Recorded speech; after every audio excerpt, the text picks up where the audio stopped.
84.2 मोनदों ओमफ्राय लेटारा मोनब्रै साबजेक्टआव मोनदों आङो इंलिश अल्टी हिस्ट्री ओमफ्राय पलिटिकल बेबायदि रिजाल्ट मोननायाव सोरनि रिजाल्ट मोननायाथ' आङानो मेहनत खालामदों ओमफ्राय जोंनि टिचारफोराबो जोंखौ बिराद सापर्ट खालामदों जोंनि प्रिन्सिपालाबो ओमफ्राय पेरेन्टसाबो ओमफ्राय आंनि लोगोफोराबो बिसोरबो आंखौ बिराद सापर्ट खालामदों ओंखायनो आंनि बे रिजाल्टनि रिजाल्टआ स' गासैनिबो উপराव डिपेन्ड खालामो बेनो মই সুখী আজিৰ ৰিজাল্টটোলৈ মই মোৰ ক্লাছ টিচাৰ ছাৰ প্ৰিন্সিপাল আৰু মোৰ মাতৃ পিতৃক মই ধন্যবাদ দিব বিচাৰোঁ তেওঁৰ ছাপোৰ্ট নহ'লে বা মই এইটো ৰিজাল্ট কৰিব নোৱাৰিলোহেঁতেন মই চবকে ধন্যবাদ দিবলৈ বিচাৰিছোঁ ধন্যবাদ টোটেল কিমান লেটাৰ লৈছে আগত কিমান পাৰ্চেণ্ট মই টোটেল 5টা লেটাৰ আনিছোঁ আৰু মোৰ 87.8% আহিছে दिनै आङो आंनि रिजाल्टखौ मोननानै आङो गोजोनदों ओमफ्रायो आंनि रिजाल्ट मोननायावहाय आंल' नङा आंनि टिचारफ्राबो माबादों हेल्प खालायना होदों जे ओमफ्रायो आंल' नङा जे फरायनानैल' जाया टिचारफ्रा आंनो मा फोरोंदों टिचारफ्राबो आंनो हेल्प खालायना होदों इसोरबो हप खालायदोंमोन ओमफ्राय आं दिनै रिजाल्टखौहाय बिसोर मोननानै खुसियानो जादों होमबाबो हपआवहाय एसे थाबावोमोन आरो ओमफ्रायो जेसेबां मोनदों आं आंनि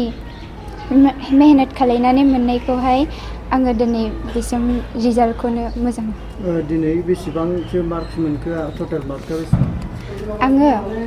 लेटारा 3 लेटार्स ओमफ्रायो 4 लेटार्स ओमफ्रायो आंनि पार्सेन्टेजआ 84.6 आङो हिस्ट्री पलिटिकेल इंलिश अल्टी लेटारमोन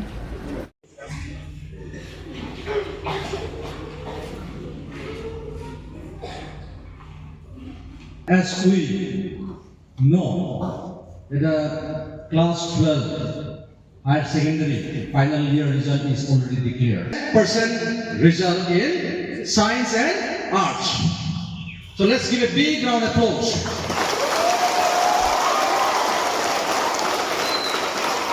Well, it's a really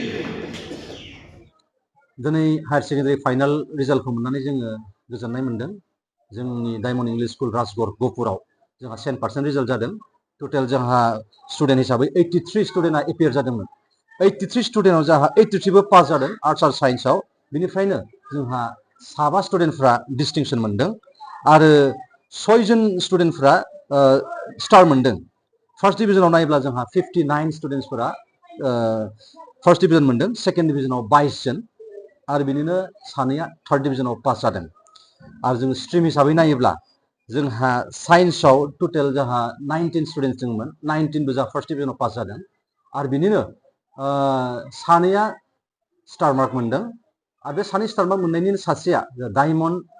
Basumatary बिथाङा दाखालि जाना थांनाय जेई एग्जामखौबो बे क्रेक खालामना दोनदों आरो जों आर्ट्स हिसाबै नायोब्ला जोंहा टोटेल स्टुडेन्ट एपियार जादोंमोन 64आव जोंहा 64बो पास जादों बिनिनो साबाया डिस्टिंसन मोन्दों आरो साब्रैया स्टार मोन्दों फार्स्ट डिभिजनाव जोंहा आर्ट्सनिफ्राय 40 जन पास जादों आरो सेकेन्ड डिभिजनाव जोंहा 22 जन आरो जोंहा थार्ड डिभिजनाव सानै पास जादों जोंहा बे 6टा बेट्स थांबाय आरो 6टा बेट्सआवबो जोंहा फेल जायाखै दासिमहालागै मोजां रिजाल्ट जाबोदों 100% अब्लाबो जों बुंनांगोन देग्लायनि रिजाल्टआ साबसिन जादों गोदोनिख्रुइ मानो होनब्ला जोंहा एबार नाम्बाराबो बांसिनमोन आरो फार्स्ट डिभिजनाबो बांसिन जादों 60 एन्ड फार्स्ट डिभिजन फैदों जोंहा आरो बिनि थाखाय आङो जोंनि फोरोंगिरिफोरखौ आं हामबाय होनदों जोंनि फरायसाफोरखौ हामबाय होनदों खस्थ' खालामबाय बे जोंनि गहपुर सा ओनसोलाव बर' एरियायाव जों हायार सेकेन्डारियाव खोब बेबायदि मोजां रिजाल्टखौ सिगाङाव जों नुनो मोनामोन नाथाय बे डायमन्ड फैनायनि गेजेरजों डायमन्डआव जोंहा जथेस्थ' जोंनि बे एरियायाव first division star distinction pass जानायखौ जोङो नुनो मोन्दों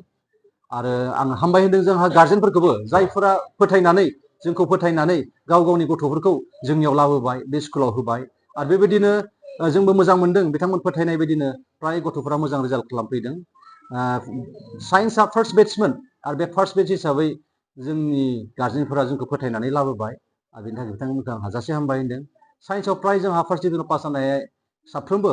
70 around 70% फ्राय मोनदों गथ'फ्रा बे जोंहा गोजोननाय दं आरो देग्लायबो जोङो एडमिसनखौ लागासिनो दं जुदि सोरबा एडमिसनफोर लायाखैबा लानो गोसो दंब्ला जोंनि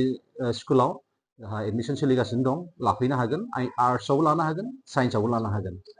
आरो आं बे समाव बे गोजोननायनि रिजाल्टखौ होननानै बिसोरजों दोनथ'यो